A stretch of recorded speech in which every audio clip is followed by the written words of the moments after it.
And thanks for joining us tonight. I'm Dawn Sterling. And I'm Stacy Skryzak. Tonight we begin with a story of how a Taylorville family and their friends are saving each other's lives from a hereditary kidney disease. Our Spencer Davis shares the story of the France family from Taylorville and how their connection to each other and community has kept them alive. Spencer? During my interviews with the family, I was told polycystic kidney disease has a 50-50 chance to be passed down. Of the 7 France family siblings, 6 inherited the disease from their father. But despite the health challenges, the family says it's something they will always face together. It's a debilitating disease that affects the France family from Taylorville. Polycystic kidney disease leaves its targets with usually 2 options for help: dialysis or a kidney transplant. I do know that it is possible to live with this disease and never require dialysis or a transplant. That didn't work out for my dad or my siblings and myself. Their father was not eligible for a transplant and instead suffered on dialysis.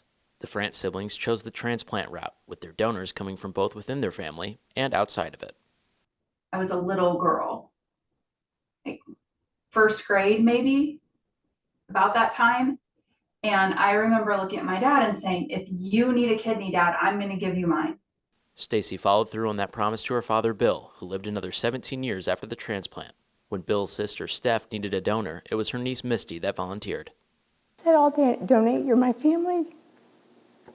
And that's how it all began. It's not just family members that stepped up. For Sherry McCullough, one of Steph's co-workers, a simple conversation led her to being a donor for Steph's sister, Lisa. You know, Steph is one of my closest friends, and I care so much for her, and she was so worried about Lisa. Dealing with the disease and transplant process can be scary. However, for the tight-knit siblings, having each other to lean on kept them going. Bill was my only example that I could call. And Bill and I would call him frequently when I noticed something was different with what I was going through. And he'd say, oh yeah, this is that, do this.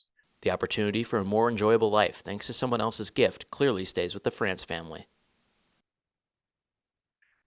It's a really strange feeling that someone's willing to do that for you. It's hard to just feel like there's people like that in this world around you.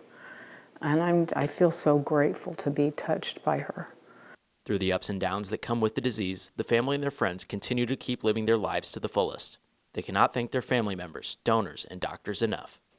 I hope I don't cry now, I've been so overwhelmed and humbled in this whole process, because what my niece did in donating to me was give me a life worth living. Steph, Lisa, Mike, and Bob lost their brother Bill to heart disease in 2023, but are thankful for the extra time his transplant gave them with him. Now we bring Spencer Davis back to talk more about them and the process of receiving and donating an organ. Spencer? According to Rachel Bounds, a certified clinical transplant coordinator, the average wait time for a kidney is about 4 years.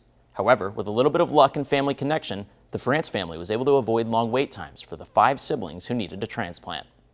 I think the big thing with Stephanie is that she had previous experience with transplant, with her family members having gone through it. So she had come in with a wealth of knowledge that a lot of our patients don't traditionally have. Steph, France O'Brien, along with 4 siblings, have all successfully received kidney transplants in the last 20 years. After being diagnosed with polycystic kidney disease, she says it's important to monitor its condition. Our disease progresses over time, like 30 or 40 years, usually, at least for the type that we have. Bob France, who received a transplant in January of 2023, says consistent testing helped him early on. I would get tested for my creatinine levels, your BUN, which is your blood urea nitrogen, and then also if there's a reason, they'll go ahead and do an additional test to get an EGFR. It basically tells how well your kidneys are functioning. Once a kidney function falls below 20%, an individual becomes eligible for transplant. Then it becomes about finding a donor, which requires rigorous testing. I remember just one of the many times I went, they took my blood, and there were, I cannot remember, but I'm not exaggerating when I say over 30 tubes sitting there. The transplant surgery itself takes about 6 hours, according to Bounds. Sherry McCullough, who donated a kidney to Lisa France, says the procedure is also an emotional one for everyone involved. When I woke up a little bit, the first thing I said is, is the kidney working? And they said, yep.